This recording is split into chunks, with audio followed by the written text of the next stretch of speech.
I think I got somewhere like between a ½ inch to an inch of rain yesterday. The bucket that I had outside fell over, so I don't know exactly how much I got, but when I was watching the Weather Channel, it was saying a ½ inch to a ½ inch. But I'm pretty sure I got more than a ½ inch over here. I don't know because I was at work. But I got these animals on a bloat, on a bloat medication. This bloat medication that I give them, from what I have seen, this is the best one.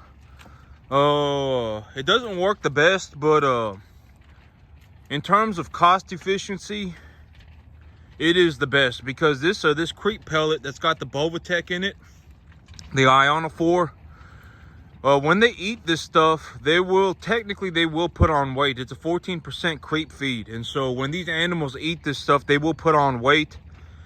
And so when I feed them this stuff, I make a majority, if not all, of my money back, because this feed, I also get it as a tax write-off. And so the thing I like about this feed, this creep feed, is that I get to write it off of my taxes, and when the animals eat it, they're actually eating food, and so they're putting on weight. But right now, the reason I got these animals on this Bovatech is that, okay, so the conditions on my field right now were that I put 20 pounds of nitrogen on my field, and I put about 7 pounds of sulfur on my field a week ago. I put a ammonium sulfate urea mixture 1-to-1, and I got about I would say it was probably close to an inch of rain. I probably got about close to an inch of rain on it, and maybe a little bit less, maybe about 3/4 an inch of rain. I got just enough rain to really get the fertilizer going real good. And so here by about on Friday, I got a 50% chance of it raining again. So in 2 days, I got a 50% chance of it raining again. And until Friday, it's going to be 35, 50 degrees, 35, 60 degrees, stuff like that. And so the weather's going to be warm enough, and I can actually visibly see my field greening up. I actually can. From here, even from here, I can see my field greening up. But when it rains, depending on how dry the soil is, so the idea of dryness is that if I imagine a piece of beef jerky. If I put a piece of beef jerky in a cup of water, that beef jerky would not rehydrate immediately. And so when I look to anticipate my field moisture, I need to consider over what span of time am I going to get, how much of my water am I going to get over what span of time. And so it's not just like, oh, I got an inch of rain, oh, my field is good to go. It's like I got an inch of rain on this day, and then I got a ½ inch of rain on this day, and then I got a ½ inch of rain on this day, and then the temperature was this. It's a long you got to consider the entirety of the situation. Because at the end of the day, so if my field, okay, because all of this stuff, it comes down to a proper utilization of a field, right? A proper utilization of my field. So if I anticipate that my soil will be somewhere around 80% moisture saturated, so 80 to 90% moisture soil moisture saturated down to maybe 3-4 inches, that will be different than if I anticipate that my soil is because like if I was going to drill seed, right? If I was going to drill seed, I would want there to be deep soil moisture. From what I've seen, I've planted a lot of grass, right? I've planted a lot of grass, and there needs to be deep soil moisture. A lot of stuff needs to have either a very, very good organic matter on the soil to retain moisture, or there needs to be a lot of deep soil moisture. So there needs to be a moisture in the soil. It can't just be on the surface of the soil. And so when water, if the soil is very dry and rain hits the soil will actually deflect the water. It will actually repel the water. It's not like a water hits the ground and immediately rehydrates the soil.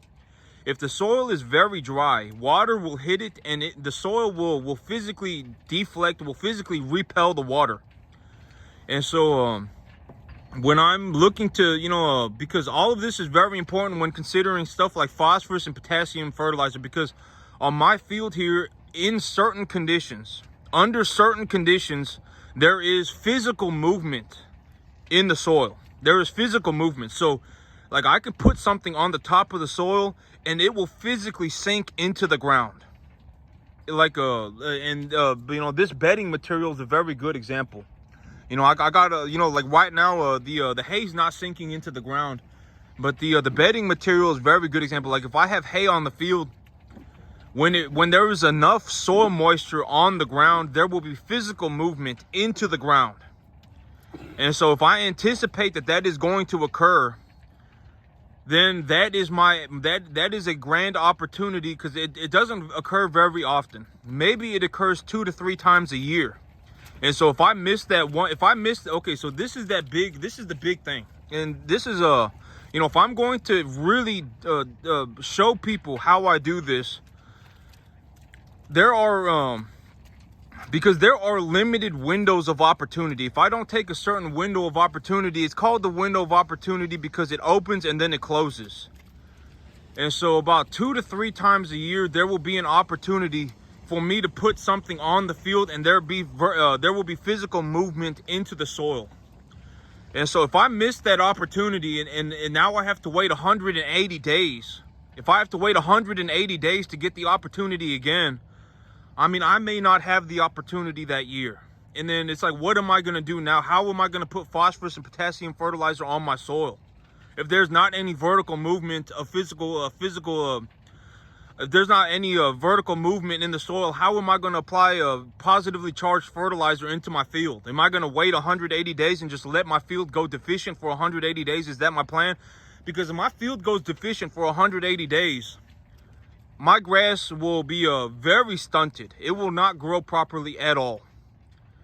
And so when I see these windows of opportunity, and the idea of a window of opportunity is not just fertilizer, right? It's also planting grass seed. There's many windows of opportunity. Different people see different windows of opportunity, right? Depending on what they do, they have different windows of opportunity. And so maybe 2 to 3 times a year, I will anticipate, okay, my soil moisture is correct, and I believe that there will be enough rainfall on forecast to cause physical movement of stuff into the soil, whatever I have on the soil. It could be dead vegetation. It could be hay. It could be fertilizer. There will be physical movement of stuff into the soil. And so if I anticipate that is my opportunity to put positively charged fertilizer on my field. Because if I don't utilize the natural weather conditions, what I'll have to do is use something like a plow. And if I have to put fertilizer on a field and then plow it under, the grass that I've planted is going to die. And so, depending on what happens, there is a different window of opportunity. Like if I anticipate that there's going to be a half-inch of rain every week, if I anticipate there's gonna be a half-inch of rain this week, an inch of rain next week, a half-inch of rain the next week, and an inch of rain the next week, that would be a good opportunity. And I'm okay. But it's a multitude of situations. It's a multi-dimensional situation, right? It's not something that I can just make a presentation on and be like, this is exactly what's happening. The world is a dynamic place. Everything is constantly changing. There is nothing that I can say to give somebody an exact answer. A lot of things have to be considered. What has happened in the past, what is happening right now, what is going to happen in the future, what is the condition of my animals, what cultivar of grass am I growing, what stage of development is the grass in, what do I anticipate my soil conditions are. All these things have to be considered. In reality, to do what I do, and all of these things need to be considered. And that is why, a lot of people, they will not understand how hard this is and how much time and effort this takes to really farm, to actually be a farmer. They won't understand how much time and effort it takes until they've tried it. And a lot of people, they'll try it and then they'll quit. Either that, or they'll try and then they'll struggle for the rest of their life. They'll get nowhere and then they'll fail. A lot of people, they're not, they don't wake up going, oh my God, I'm gonna work 15 hours a day until the day that I die so that I can succeed. A lot of people, they do not think like that. They don't. And you can tell when you look at how they live their life. I mean, look at what they got going for them, right? And so I always say money is objective. The money that I have going into my bank account is the money that I have going into my bank account. And, I'm not saying this to be a dick, but if somebody doesn't know what it's like to put $35,000 into their bank account, they won't know. They just won't know. You know, once, I mean, like me, it's hard for me to, you know, because I've seen that money hit my bank. You know, I've put $35,000 a month into my bank account. And I've done it here on this 10-acre field. I've done it before. And so for me, it's ingrained into my mind how to do it, right? Put these animals on a 65% TDN variable protein diet with a 4-to-1 calcium phosphorus ratio mineral supplement. Grow a cultivar of grass and have the grass, utilize the grass in its middle to late vegetative growth. Utilize the grass between its middle to vegetative growth, and supplement that with about with a high energy feed as the grass matures. You know, I have these things ingrained into my mind because I've seen what it takes to succeed. I've seen what it takes, and I've discovered what it takes to succeed. And it's not like I'm the only person that's discovered this, right? There are a lot of people that do what I do. A lot of people. Maybe not like in the terms of like 10% of the population, but I'm sure I'm not the only one. You know, there are other people on the planet that do what I do. I'm not the only one. I'm not some 1 in 10 billion chance. I'm not. And so, you know, these things that it takes for me and money at the end of the day, money's not everything. But I would much rather have, you know, $150,000, $200,000 in my bank account than not have it. You know, if I've convinced myself that money's not important and I'm sitting there broke every day and I'm upset with everything because I don't have any money, that's very hypocritical. You know, you know, you're lying to yourself. Because money, at that point, money is very important. And I would rather be uncomfortable working for money than be uncomfortable not having money. And, you know, this stuff, it doesn't just magically happen, right? It doesn't just magically happen. My grass does not just magically grow itself. You know, a lot of people, like most people, in terms of the general population, if they were to take my spot, if they were to just try and do what I do, they would fail, utterly fail. They would, you know, their character would break. They would not be able to perform at this level. You know, they would be horrible, miserable people. They will become very resentful. They will become very hateful. Honestly, that is the truth. And a lot of people, they don't make it to this point because they hit that point in their life and they don't move forward. You know, either that or they got some, you know, they got some major ego problem. They don't got much going for them. And they got, you know, they don't got much going for them, and they think very highly of themselves. A lot of people, they do. I'm not saying that to be a dick, but it's just kind of reality. And at this point in my life, even on this field, right, even just me doing this, if I just make my $10,000 a month, it's enough money for me to do whatever I want. You know, I'm only running at 70% capacity, and I'm making about $10,000 a month. And at this point, even with just 70% capacity, I can do whatever I want. Whatever I want. I have enough money to go and do whatever I want. And so, you know, legitimately, financially, you know, if I just sat here and did this for until infinity, I just ran at a 70% capacity until infinity, I could just make my $10,000 a month and just call it a day.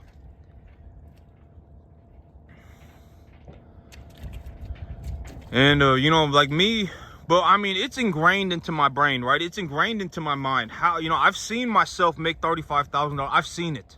I've seen it with my own eyes. It doesn't matter what anybody says. I've seen it. I've put the paychecks in my paycheck. I put the paychecks into my bank account before. I've done it. And so I know what it takes. And so like me, I would rather operate at 100% capacity, even if I don't need the money, right? Like, I'm not going to say I don't need the money. Because if I operate the business, I need the money, right? It's not like you know, my business just operates itself. It's not like I don't have money and then my business just magically operates itself. I need the money. I need the money. And so I need the money. The money is fantastic. The money is wonderful. But, you know, even at $10,000 a month, if I go from $10,000 a month, right, to $25,000 a month, the improvement to my quality of life becomes, the actual improvement of my quality of life becomes very minimal. It really does. Maybe I buy myself a better truck. Maybe I buy myself a better house. You know, maybe whatever. But at the end of the day, the only real reason that I see to make money is to grow my business. Is to put the money back into my business so that I can grow more. I can run more cattle. I can grow more grass. I can invest in more real estate. At the end of the day, when it comes to money, like when we're talking about money like $35,000 a month, that's legitimately the only, you know, like if I didn't buy the barn full of hay, if I didn't buy the shipping container full of corn, you know, and granted that all this stuff happened with my cattle, you know, there were other things that managed to pull me out of the you know, there were things that I did very well that managed that allowed me to save myself. It really did. The financial aspect of things really saved me. The grass really saved me. And so, but you know, in terms of my actual just personal quality of life, right? At $10,000 a month, it's not really gonna make the. And I know that this is gonna sound very but a lot of people are very ignorant. They don't know. They don't even know what it's like to make $10,000 a month. They don't even know. You know, they've never. You know, forget $35,000, right? Forget $35,000 a month. They don't even know what $10,000 a month feels like. But even at $10,000 a month over the long term, if I just did this and I just operated at 70% capacity, I mean, even then, at my personal life, I would have enough money to do whatever I want. And so, you know, when I'm talking about like making a $20,000 a month, stuff like that, $35,000 a month, the only thing at that point that I could do with the money realistically is run more cattle, grow more grass, buy more land, stuff like that. It's not going to be like, oh, I'm going to go and buy myself a Corvette, or oh, I'm going to go and buy myself a, you know, a $2 million mansion, right? It's like, or a $5 million mansion. That's not what that's not what the goal is for the money. If I had more, you know, when I get more money, because I will be bringing in more cattle. I will be bringing in more cattle here. As soon as the weather permits, I will be bringing in more cattle. I still have a lot of grass. Once the grass starts growing, it will grow uniformly. This whole field of grass will grow at once. It will grow in uniform. So this whole field will, you know, anytime it rains like this and the weather's okay and the fertilizer and the mineral concentrations of the soil are okay, the whole field will grow grass at once. It's not just like a portion of my field is growing grass and the other portion is not.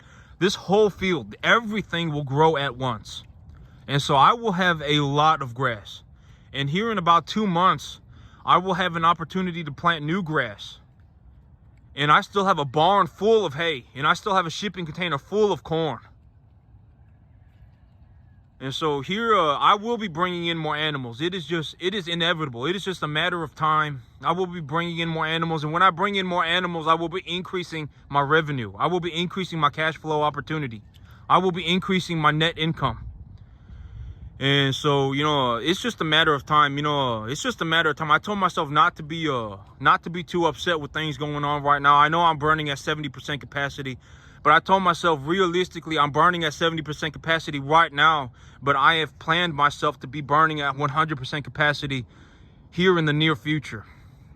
And even at $10,000 a month, I have more money than I could ever personally spend, even at $10,000 a month. So it's not that big of a deal. But that's it for me today, YouTube. Y'all have a good one.